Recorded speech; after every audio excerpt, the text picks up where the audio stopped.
Gravando. Revisão, nono ano, AV2, segundo trimestre, capítulo 10 e capítulo 11. Ó, só 2 capítulozinhos. Diferenças socioeconômicas europeias. Então, de acordo com aquilo que nós estudamos, nós temos uma grande diferença entre a Europa Ocidental e o leste europeu. O leste europeu, lembrando, são sempre aqueles países que nós desconhecemos o nome, esquecemos, tal, Bulgária, Hungria, tal. Não, isso daí é a Ásia. E a Europa Ocidental são sempre os países que nós lembramos o nome: Espanha, Portugal, Inglaterra, Alemanha. Então há uma diferença socioeconômica muito grande entre as duas partes da Europa por conta da Guerra Fria. Lembrando, Plano Marshall, que foi o empréstimo financeiro que os Estados Unidos realizou para a Europa Ocidental depois da Segunda Guerra Mundial, ajudou esses países da Europa Ocidental a se reestruturarem. Então, esses países como a Espanha, Portugal, a Inglaterra, acabaram, tendo um desenvolvimento socioeconômico maior comparado ao leste europeu. Muitas nações, até pessoas do leste europeu, acabam tentando uma imigração para a parte ocidental por conta desse desenvolvimento socioeconômico que é bem diferente entre uma parte e a outra. Alguma dúvida? Não. Fácil, né? Envelhecimento europeu. Então, o que é o envelhecimento populacional? Que já foi explicado para vocês no 7º e no 8º ano e se repete no 9º. É quando a estrutura está envelhecendo. Então, os bebês se tornam as crianças se tornam jovens se tornam adultos, adulto se torna idoso. E o idoso está vivendo mais, a expectativa de vida está aumentando. A estrutura, então, está envelhecendo, porém não há uma reposição, porque as famílias... Camila, presta atenção aqui, por favor. Tá, não. Você está conversando com o Miguel. Tá sonhando aqui, longe, tá longe. Então, a estrutura está envelhecendo e, no caso, não há uma reposição de crianças, porque as pessoas elas optam por ter menos filhos. Então, nós chamamos essa estrutura que está envelhecendo de envelhecimento populacional. Quais são os prejuízos para envelhecimento populacional? Então, no caso, as pessoas precisam trabalhar mais com uma aposentadoria mais longínqua, por conta que, já que a população está vivendo mais, é necessário um aumento da aposentadoria para poder pagar para essas pessoas que estão vivendo mais aqui no continente europeu. Dúvidas? Não. Então, a primeira medida do envelhecimento populacional é o reajuste na idade de aposentadoria. No Brasil, nós também tivemos aí as pessoas tendo que trabalhar cerca de 3 a 5 anos mais por conta desse envelhecimento populacional brasileiro. Nós copiamos este modelo lá da Europa. Uma outra coisa também, desse envelhecimento populacional é a falta futuramente depois de pessoas para poder compor o mercado de trabalho. Então é necessário um incentivo às imigrações. Uma outra coisa também que é necessário ser feito com esse envelhecimento populacional, já que não há uma reposição de crianças, é um incentivo à natalidade, licença paternidade ou um bônus financeiro. Então, tudo isso daí são estímulos às pessoas a terem mais filhos para nós recompormos esse envelhecimento populacional. Falando que no Canadá eles pagam para ter filho. Passei para vocês também. Você lembra? No Alasca. Passei no 7º. Tá. Você presta atenção? Na maioria sempre. Nunca mexi no celular e não sala de aula da minha vida. A Guerra Fria. Você nunca foi na sala de aula. A Guerra Fria. Você vai ter que falar tudo sobre a Guerra Fria? Eu acho que não. Mas a Guerra Fria, já estudamos, que é uma disputa entre os Estados Unidos e a União Soviética. A Guerra Fria ela tem como 3 princípios principais, que é a disputa econômica, capitalismo versus socialismo, disputa militar, quem produz mais armamentos, e uma disputa tecnológica. Temos aí como exemplo a corrida espacial, quem chega primeiro no espaço. A Guerra Fria ela ainda não acabou, mesmo no ano de 2023. Historicamente, nós colocamos como principal marco da Guerra Fria a queda do Muro de Berlim e a Guerra Fria acabando mais ou menos em 1990, 1991. Só que, de fato, se você prestar atenção, a Guerra Fria ela ainda não acabou mesmo no ano de 2023. Por quê? Como que nós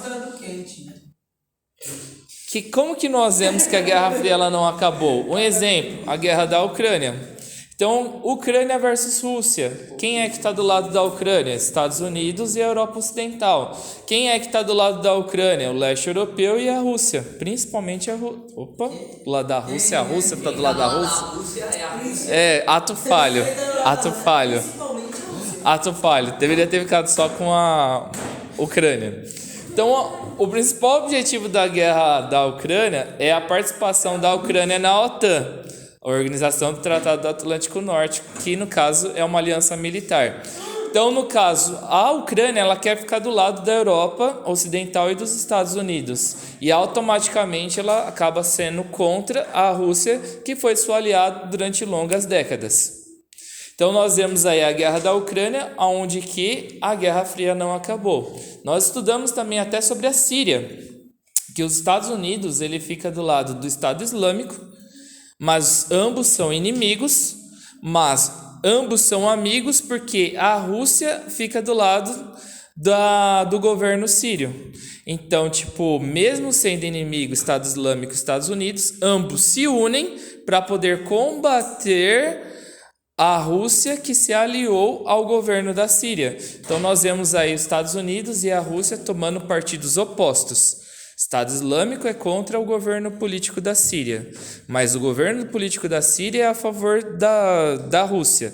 Então os Estados Unidos se alia ao Estado Islâmico para combater o governo da Síria, que está aliado ao governo russo. Deu para poder entender?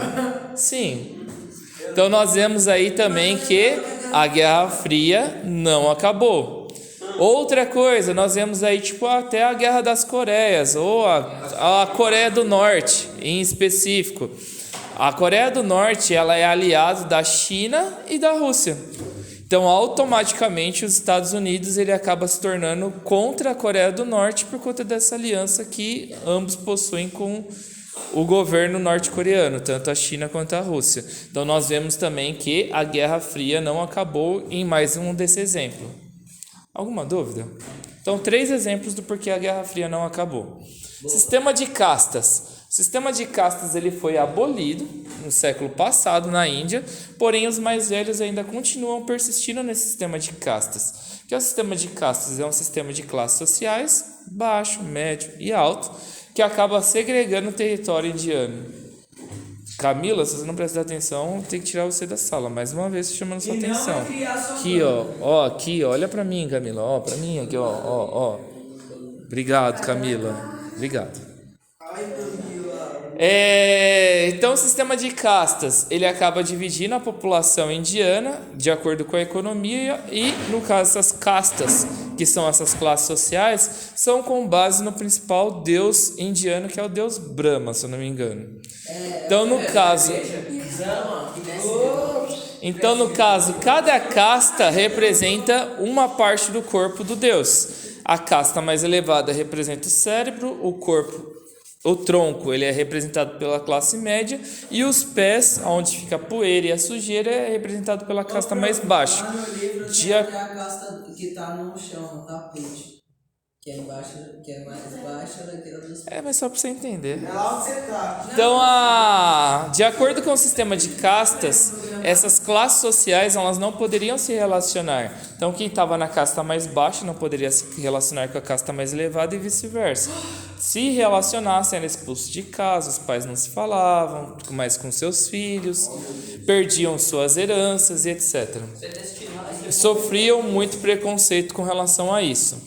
Conflitos diversos. Sobre os conflitos diversos que nós estudamos ao longo deste mês, nós vimos aí o conflito dos aborígenes. Os aborígenes eles sofrem muitas perseguições ainda no território australiano. Os aborígenes eles acabam morando em áreas periféricas, sofrem racismo, muito preconceito. Então eles são mal vistos pela população australiana, os aborígenes. Sistema de monções. As monções, vocês aprendem aí tanto em geografia quanto em ciências, que são chuvas potencializadas. Então, uma chuva mais forte, uma chuva 2.0, esse sistema de monções que afeta o subcontinente indiano, Índia, Bangladesh, Paquistão, até Indonésia também acaba sofrendo com esse sistema de monções. Então, essas chuvas potencializadas causam muitas enchentes, deslizamentos de terra, pessoas perdem as suas casas por conta dessas catástrofes naturais. Demografia do subcontinente indiano. Lembrando, subcontinente indiano, Índia, Bangladesh, Paquistão. O subcontinente indiano é mega povoado e mega populoso. São pequenos territórios com grandes populações. E lembrando que a Índia passou a população da China neste ano de 2023. Um exemplo do subcontinente indiano é Bangladesh. Bangladesh é do tamanho, mais ou menos, do estado do Ceará, estado de Tocantins. Eles não têm a mesma cabeça. Então, Bangladesh é cerca de 5 vezes menor do que o Brasil. E Bangladesh tem uma população similar à população brasileira. Então, imagina, tipo, uma população semelhante à população brasileira, só que 5 vezes menor. Então, nós temos uma grande população em um pequeno território. Deu para poder entender, então, a comparação? Sim. Quais são os prejuízos que nós temos com relação a isso em Bangladesh? Que tudo que se refere aos fatores sociais é extremamente precário. O acesso ao hospital, hospitais são muito cheios, então as pessoas acabam passando por muita necessidade e a expectativa de vida acaba sendo baixa. Então, outra coisa que nós temos é a educação, escolas lotadas. Com certeza, em sala de aula lá em Bangladesh, a sala de aula deve ter 50 alunos, ou até mais em cada uma de sala de aula. Muitas vezes até a religião ela acaba sendo contra os contraceptivos, fazendo com que aumente ainda mais. E na Índia acontece isso. Em Bangladesh, às vezes pode acontecer também. Ou a tecnologia não evoluiu tanto e eles não têm televisão. Rafael. Se não tem televisão, tem pedra. Então, fatores sociais como educação, como saúde, economia, acaba sendo muito prejudicial lá em Bangladesh por conta do seu pequeno território e sua grande população. Tranquilo sobre isso? Tranquilo. Próximo e último para a gente poder finalizar. Não pulei nenhum tópico não, né? Círculo de Fogo do Pacífico, que vocês aprendem desde o sexto aninho. O que é o Círculo de Fogo do Pacífico? É uma região entre o Oceano Pacífico onde tem maiores instabilidades tectônicas. Então, os maiores choques de placas tectônicas estão sobre o Oceano Pacífico. E, consecutivamente, as nações, os países, os territórios que estão sobre esta área acabam sofrendo mais, com terremotos, com maremotos, com tsunamis consecutivamente, que maremoto é o tremor oceânico, tsunami é o movimento das águas. Com vulcanismos, erupções vulcânicas. Então, essa região do Círculo de Fogo do Pacífico, as nações acabam sofrendo muito. Entretanto, países desenvolvidos conseguem suportar mais esses abalos do que os países mais pobres. Então, se um terremoto da escala Richter acaba de 7.0, acaba chegando no Japão, eles vão conseguir suportar este abalo sísmico, porque as casas são mais bem estruturadas e mesmo se aconteça de prejuízos, o governo e a população com uma economia maior consegue suportar e se reestruturar, se reconstruir. Caso que se acontecer o mesmo terremoto no Haiti, no Tahiti, nas Filipinas, o Tahiti, no Tahiti ou na Indonésia ou nas Filipinas, por conta da economia ela ser menor, a população ela vai sofrer muito mais com esses prejuízos naturais. Alguma dúvida? Não, só se você é casado. Deixa eu ver se tem mais alguma coisa aqui. Não sei se vai ter aí o contraste socioeconômico também na Ásia e na Oceania, se bem que a gente falou bastante sobre isso, né? Enquanto alguns países são muito ricos, outros são muito pobres. Exemplo tipo de Austrália e Nova Zelândia, que são muito ricos, e o restante tipo do continente é muito pobre. Ou mesmo na Ásia, Singapura, Coreia do Sul, Japão são muito ricos e outros territórios são muito pobres, como o Vietnã, a Malásia. Acho que é só isso, só. Finalizando a revisão. É preciso a prova de